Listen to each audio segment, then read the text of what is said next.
Hola, soy Marina y esto me ocurrió en casa de mi difunta suegra. Una suegra de las difíciles, de las que no te hacen la vida fácil y por ella acabas llorando muchas tardes y noches. Mi historia ocurrió en un pueblo de Oaxaca, México. El polvo del camino se adhería a mis labios, mezclándose con el sabor salado del sudor. El rancho apareció ante nosotros como un espectro desgastado por el tiempo. Muros de adobe agrietados, tejas rojizas quebradas por los años, y un silencio que pesaba más que el calor del mediodía. Aquí estará bien, dijo Emiliano, con esa voz tranquila que tanto amaba, pero que ahora sonaba lejana, como si las paredes del lugar ya estuvieran absorbiendo sus palabras. Las maletas crujieron al rozar el suelo de madera del porche. Noté algo a mis pies, un ramo de flores mustias, amarradas con listones negros. Las margaritas, antes blancas, ahora eran pétalos marchitos, arrugados como manos viejas. El olor a tierra húmeda y putrefacción se elevó hasta mi nariz, haciéndome retroceder. ¿Qué es esto?, pregunté, aunque algo en mi pecho ya sabía la respuesta. Emiliano frunció el ceño recogiendo el ramo con dedos tensos. Algún vecino supersticioso. No le des importancia. Pero cuando levanté la vista hacia la calle polvorienta, vi las cortinas de la casa de enfrente moverse. Detrás, una figura oscura nos observaba. No hizo ningún gesto, no saludó, solo se quedó allí, inmóvil, hasta que el viento cerró la tela con un susurro seco. Esa noche, el viento aulló entre las grietas de las paredes. El olor a flores podridas se había infiltrado en la casa, a pesar de que Emiliano las había tirado lejos. Me acosté con la piel erizada, escuchando los ruidos del pueblo, el ladrido lejano de un perro, el crujido de los árboles y, en algún momento, el roce de unos pies descalzos sobre la tierra, deteniéndose justo frente a nuestra puerta. No dormí y supe desde ese instante que algo en este lugar no quería que estuviéramos aquí. El amanecer llegó con un frío que no pertenecía a la estación. El sol se filtraba pálido entre los árboles, como si tuviera miedo de iluminar demasiado. Salí al corral, donde Emiliano había prometido construir un pequeño gallinero. La tierra estaba húmeda bajo mis pies, pegajosa, como si algo más que rocío la hubiera empapado. Fue entonces cuando los vi, 3 muñecos de cera, pequeños, grotescamente moldeados, clavados en la tierra con estacas de madera. Agujas oxidadas les atravesaban el torso, la cabeza, el vientre. Sus rostros eran apenas rasgos deformes pero reconocibles. 2 adultos, uno más pequeño entre ellos, una familia. El aire se me atascó en la garganta. ¡Emiliano!, grité, pero mi voz sonó ahogada, como si las paredes del rancho la absorbieran antes de que pudiera llegar a él. Cuando llegó, su expresión se endureció. Sin decir nada, arrancó los muñecos de la tierra y los arrojó al fuego que había encendido para quemar la basura. La cera se derritió con un chisporroteo siniestro, liberando un olor dulzón y rancio, como miel mezclada con carne podrida. No es nada, murmuró, pero sus manos temblaban ligeramente al rastrillar la tierra, como si quisiera borrar cualquier rastro de lo que había estado allí. Esa misma tarde encontramos la primera gallina muerta. No había heridas ni señales de lucha, solo yacía en el suelo, el cuerpo rígido, los ojos opacos y abiertos, como si hubiera visto algo que la hubiera matado de miedo. Por la noche, mientras Emiliano dormía inquieto, me acerqué a la ventana. Las sombras de los árboles se retorcían en el viento, proyectando figuras que parecían alargar sus brazos hacia la casa. Y entonces, en medio de la oscuridad, distinguí un movimiento cerca del corral. Una mujer, vestida de negro, cabello canoso recogido en un moño severo. No se movía, Solo miraba. Doña Eusebia. La reconocí al instante, aunque solo la había visto una vez, el día que Emiliano me presentó como su esposa. Ella no me había tocado, no me había sonreído, solo me había observado con esos ojos oscuros, profundos como un pozo sin fondo, y luego se había ido, sin decir una palabra. Ahora estaba ahí, inmóvil, observando la casa como si esperara algo. Me aparté de la ventana con el corazón golpeándome las costillas. Cuando volví a asomarme, ya no había nadie. Pero en el suelo, justo debajo del alféizar, alguien había dejado un pequeño círculo de sal, y en el centro una aguja negra. El sueño fue una batalla perdida. Cada vez que cerraba los ojos, veía los muñecos de cera derritiéndose, sus rostros deformes goteando como lágrimas espesas. El viento seguía arrastrando susurros contra las paredes, palabras entrecortadas que no lograba descifrar. Fue cerca de la medianoche cuando el resplandor me llamó. Un brillo tenue y tembloroso en lo alto del monte, donde la luna se enredaba entre los árboles. Pequeñas luces danzantes, como estrellas caídas, veladoras. Las reconocí al instante. No eran fogatas ni faroles. Eran llamas solitarias, clavadas en la tierra, formando un círculo imperfecto. ¿Las ves?, le pregunté a Emiliano, pero él solo gruñó medio dormido, dando media vuelta. No pude apartar la mirada. Algo en esa luz me hipnotizaba, como si me llamara, como si alguien me llamara. Decidí salir. El aire nocturno cortó mi piel con una frialdad antinatural.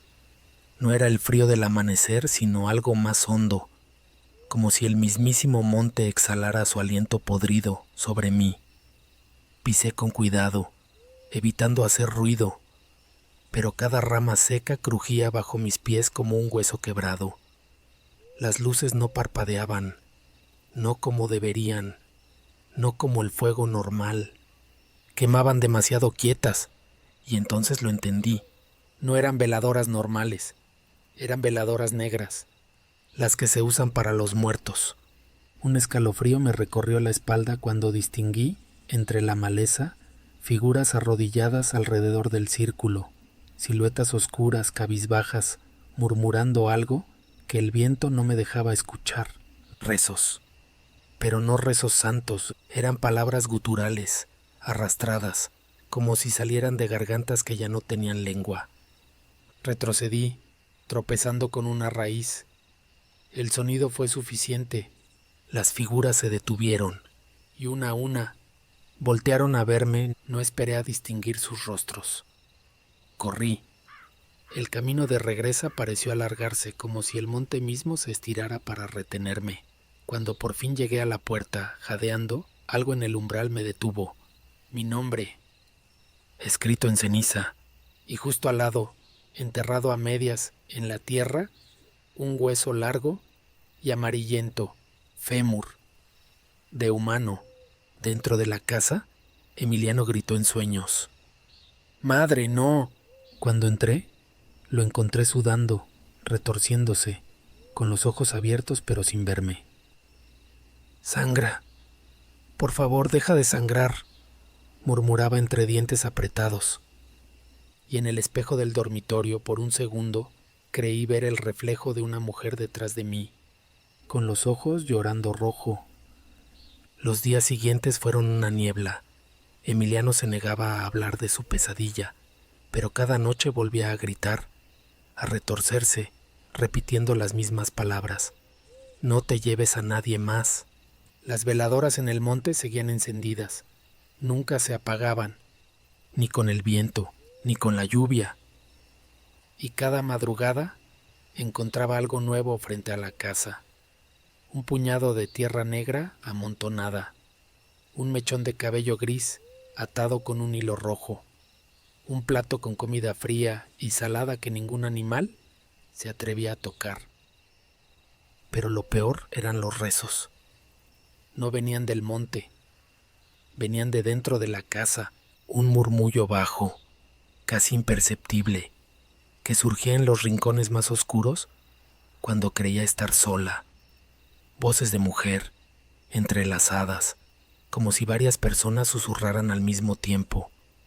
A veces creía distinguir mi nombre.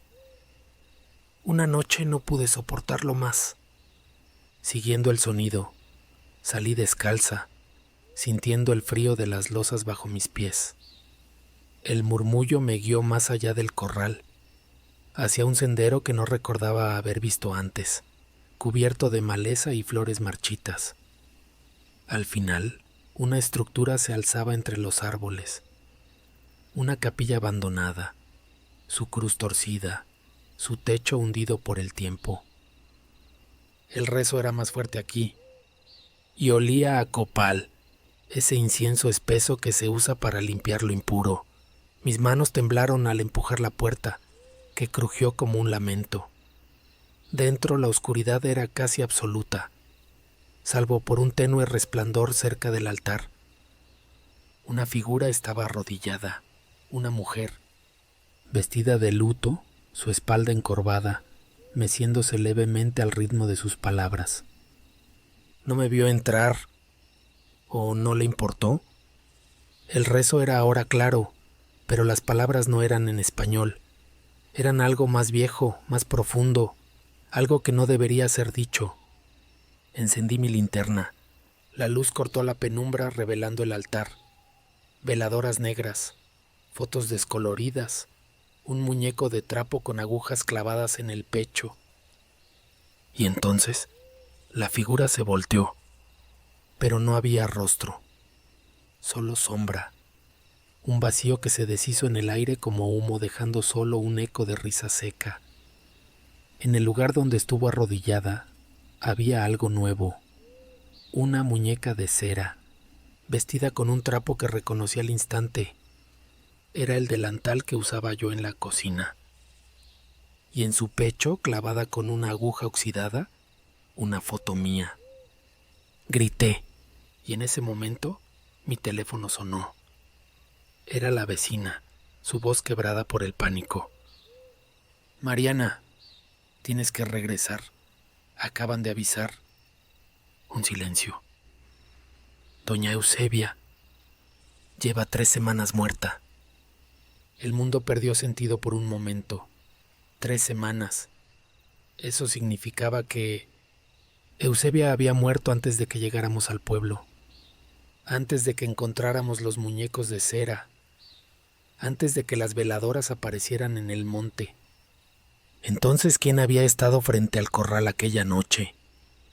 La vecina, la señora Oliva, me observaba con ojos llenos de lástima y algo más, miedo. Fue una muerte repentina, susurró, como si alguien más pudiera escucharnos. Dicen que la encontraron arrodillada frente al altar de su habitación, con los ojos abiertos y la boca llena de...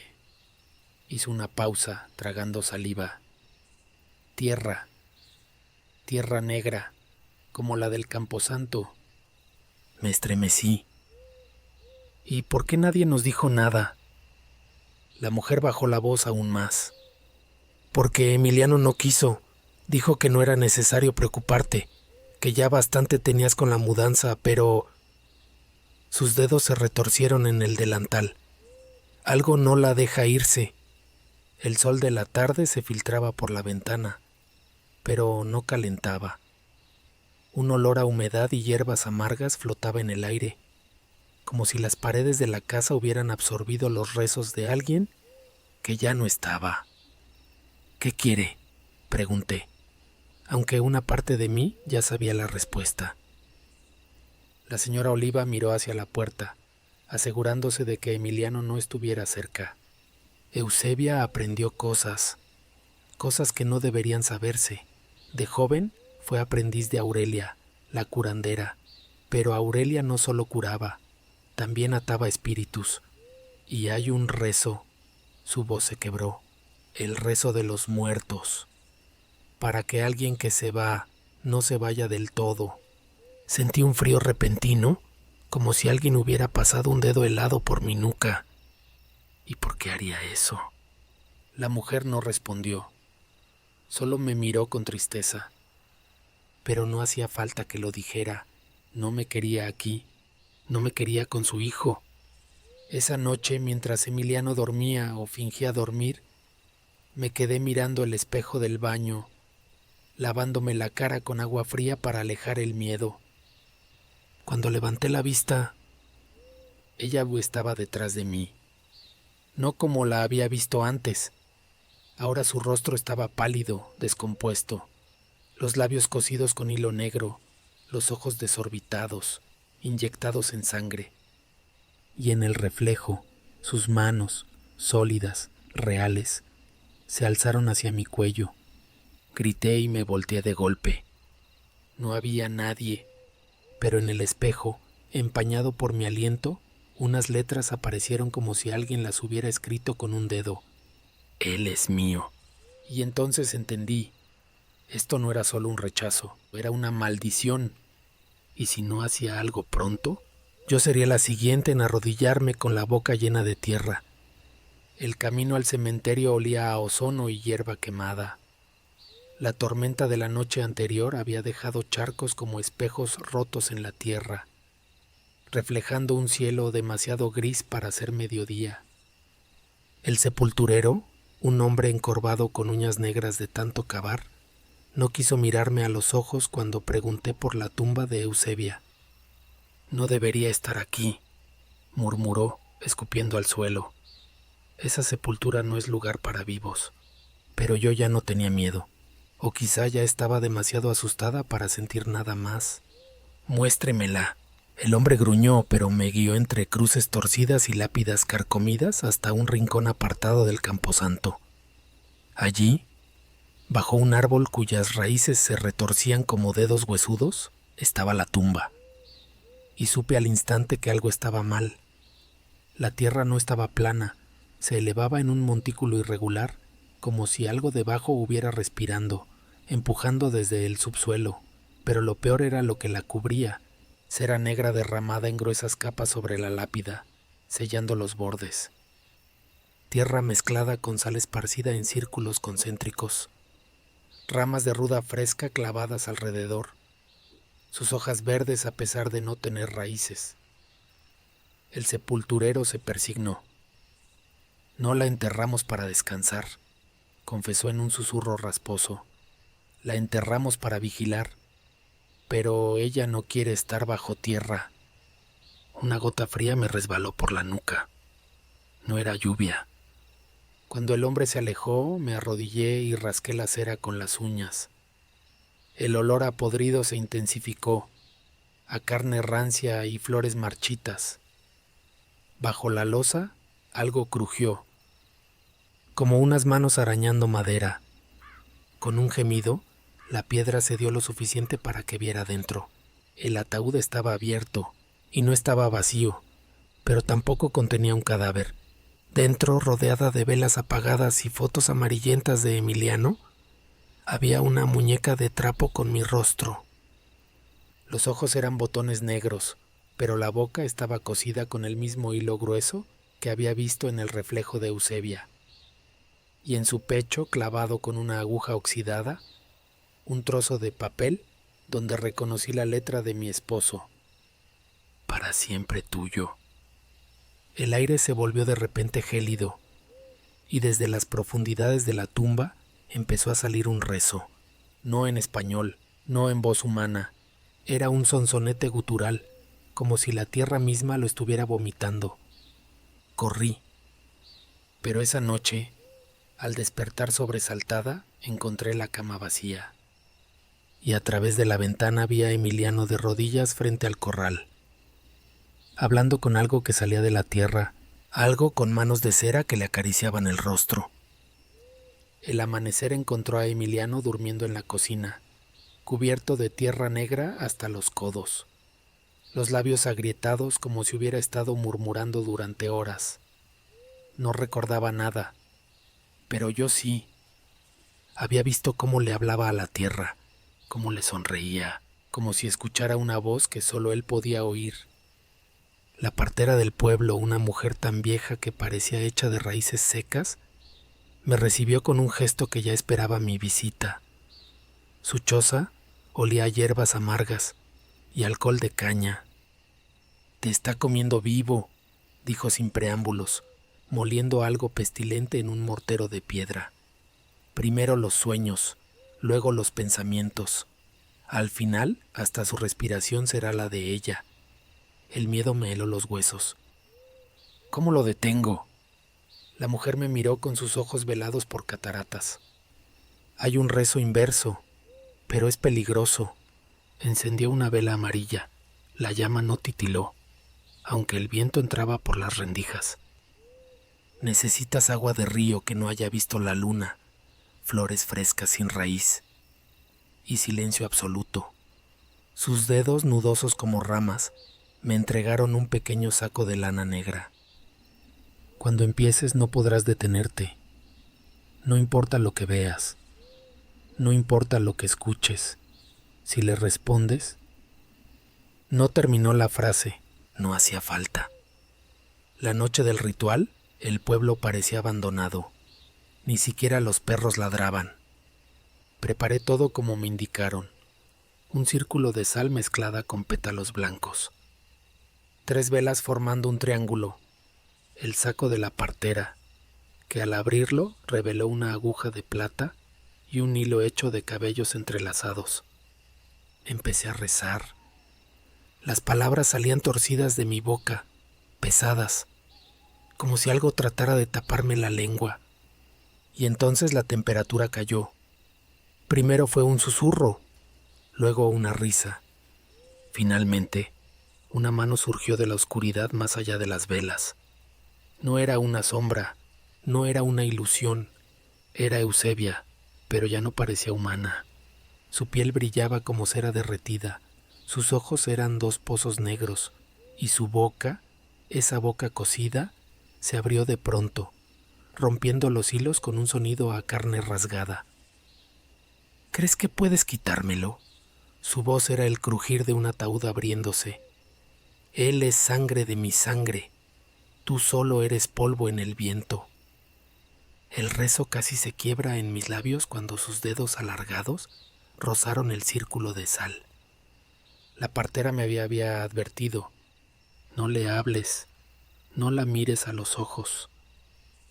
Pero era imposible no mirar, porque ahora Emiliano estaba detrás de ella, pálido como un cadáver, sonriendo con una dulzura que no le pertenecía. «Ven, hijo». Eusebia extendió la mano hacia él. «Vuelve donde perteneces». Y entonces lo peor, él dio un paso hacia ella. El rezo se atragantó en mi garganta. No podía dejarlo ir, no podía perderlo. «¡No!», grité, rompiendo el silencio. «Él es mío». Y en ese momento lo supe. Había cometido un error, porque Eusebia no quería llevárselo. Quería que yo rompiera el rezo. Su sonrisa se ensanchó hasta imposible, mostrando dientes afilados como agujas. «Ahora sí eres mía», susurró, mientras las velas se apagaban de golpe. Y entonces la oscuridad nos tragó a los 3. Desperté con el sabor a tierra negra en la boca. Los primeros rayos del sol se filtraban por la ventana, polvorientos, como si el mundo entero hubiera envejecido décadas en una noche. Mis brazos estaban cubiertos de moretones en forma de huellas digitales alargadas, y mi voz era apenas un susurro ronco, como si algo me hubiera raspado la garganta desde dentro. Emiliano dormía a mi lado, sudoroso pero tranquilo, sin rastro de tierra en las manos. «¿Qué pasó?», murmuró al despertar, tocando mi rostro con una ternura que no había mostrado en semanas. «Soñé que te perdía». No respondí. No podía. Algo se había roto dentro de mí esa noche. Los días siguientes fueron extrañamente normales. El pueblo volvió a la vida. Los niños jugaban en las calles. Los perros ladraban al atardecer. Y las veladoras del monte finalmente se apagaron. Pero cada mañana encontraba una flor marchita en el alféizar de la ventana. Y cada noche Soñaba con manos frías acariciándome el pelo mientras una voz susurraba: todavía no terminamos. Un mes después de aquella noche volví al cementerio. La tumba de Eusebia seguía allí, pero ahora la tierra alrededor se movía levemente, como si algo respirara debajo. Las ramas de ruda estaban secas y negras, pero la cera que sellaba la lápida se había derretido, formando figuras que parecían dedos intentando escapar. El sepulturero se acercó, mirando el montículo de tierra con resignación. La tierra no la quiere y... dijo, escupiendo al lado del sepulcro. Pero tú tampoco la dejaste ir del todo, ¿verdad? No respondí, porque en el reflejo de la cruz torcida vi dos figuras detrás de mí, Emiliano con su sonrisa cálida y una mujer de boca cosida, posando una mano serio sobre su hombro.